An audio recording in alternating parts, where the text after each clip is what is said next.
বন্ধুরা আজকে বানাবো কাজলি মাছের ঝোল। তো দেখো আমি কিভাবে বানাচ্ছি। তো শুরু করছি। নমস্কার বন্ধুরা, আসামে এবং বর্ধমানে একটা নতুন পর্বে আপনাদের স্বাগত জানাই। তো আজকে বানাচ্ছি কাজলি মাছের ঝোল। তো এখানে ফ্রাই প্যান বসিয়ে দিয়েছি, আর তেলটা ভালো করে গরম না করে নিলে কাজলি মাছগুলো পাতলা যেহেতু পুরো ভেঙে যায়, সেই জন্য আমি তেলটা ভালো করে গরম করে নিয়ে একটা একটা করে কাজলি মাছ নুন হলুদ দিয়ে মাখিয়ে আমি এগুলো ছেড়ে দিচ্ছি। এবার মাছগুলোকে ভালো করে ভেজে নিয়েছি, লাল লাল করে। সবকটা মাছ এখানে প্রায় 250 মাছ আছে। আর কাজলি মাছ যেহেতু খুব পাতলা, সেই জন্য অনেকগুলো ওঠে। তো পাতলা মাছ সেই জন্য মাছগুলোকে লাল লাল করে ভেজে নিয়েছি। এবার ভাজা হয়ে গেলে সব মাছগুলো উঠিয়ে রেখেছি, 3-4বারে ভেজেছি। বেশি করে দিইনি, কারণ কাঁচা লঙ্কা অসুবিধা হবে, একটা গায়ে একটা লেগে গেলে মাছগুলো খুলে যাবে, সেই জন্য আমি একসাথে দিইনি। এটাকে ভালো করে ভেজে নেব। পেঁয়াজটা আমার হালকা ভাজা হয়ে গেছে। এবার ছোট করে কেটে রাখা টমেটো একটা দিয়ে দিলাম। এবার সামান্য একটু নুন দেব।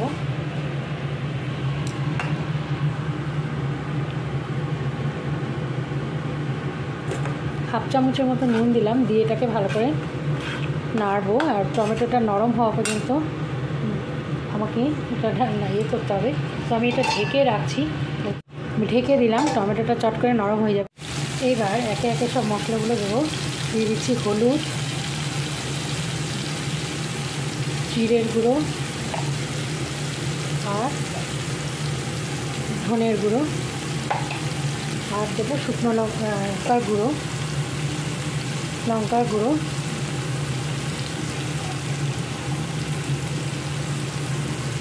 এটাকে মশলাটাকে ভালো করে মেশাবো।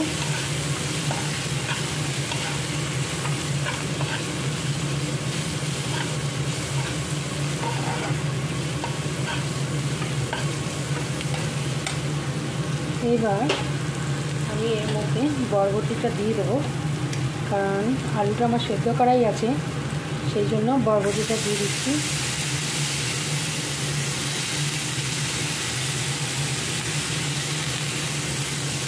একটু ভাজা ভাজা করতে হবে, বরবটিটা একটু নরম হয়ে আসবে, তখন আমি আলুটা দেবো। কারণ আলুটা আমার সেদ্ধ করা আছে, তাই জন্য একটু ঢাকা দিয়ে দিচ্ছি।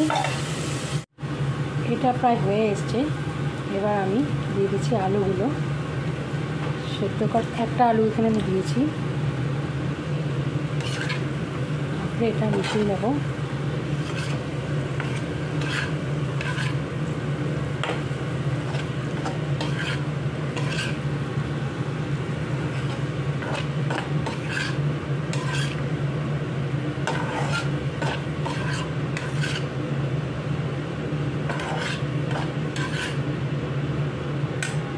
একটু ভাজা হতে দেব।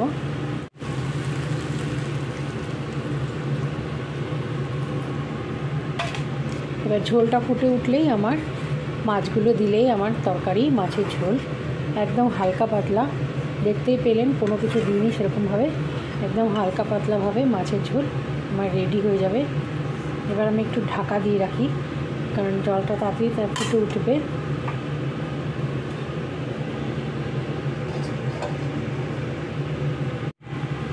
এটা আমার মাছ দিলে পুরো ভরে,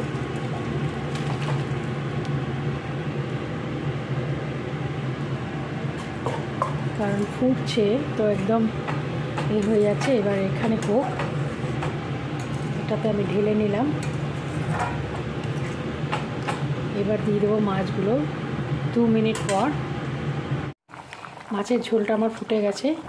এবার আমি গ্যাসটা কমিয়ে দিয়ে মাছগুলোকে দিয়ে দেবো।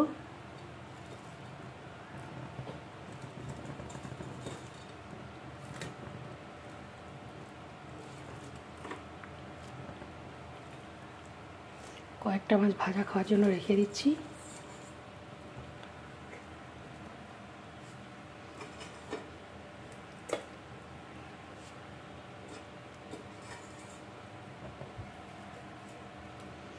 মাছগুলোকে দিয়ে এবার একটু ধনে পাতা দিলেই আমার মাছের ঝোল কমপ্লিট। একটু ধনে পাতা আমি একটু দিয়ে দিলাম। আর এবার আমি এখন ধনেপাতার অনেক দাম, এইটুকু নিয়েছি 10 টাকা, আর একটু রেখে দিয়েছি। তো এই ধনেপাতা দিয়ে আমি আমার রান্নাটা আজকে শেষ করলাম। একদম হালকা পাতলাভাবে, গরমকালে এই রকম হালকা পাতলা খেতে খুবই ভালো লাগে। তো ভালো লাগলে অবশ্যই লাইক কমেন্টস জানাবেন কেমন হয়েছে, আর লাইক শেয়ার করে আমার সাথে থাকবেন। আজকে রান্না করেছি আলু সেদ্ধ। আলু সেদ্ধ আছে, সেদ্ধ করে রেখেছি, কেউ খেলে বা মাখিয়ে দেবো আর নুন তেল দিয়ে। আর এই হচ্ছে ডাল, এটা হচ্ছে কাজলি মাছ ভাজা, উচ্ছে ভাজা, আর এটা হচ্ছে রুই মাছ 3 পিস ছিল, একদম শুকনো শুকনো করে একটা কষা কষা তরকারি করেছি। আর এই হচ্ছে কাজলি মাছের আলু বরবটি দিয়ে একদম পাতলা ঝোল। এই হলো আজকে রান্না।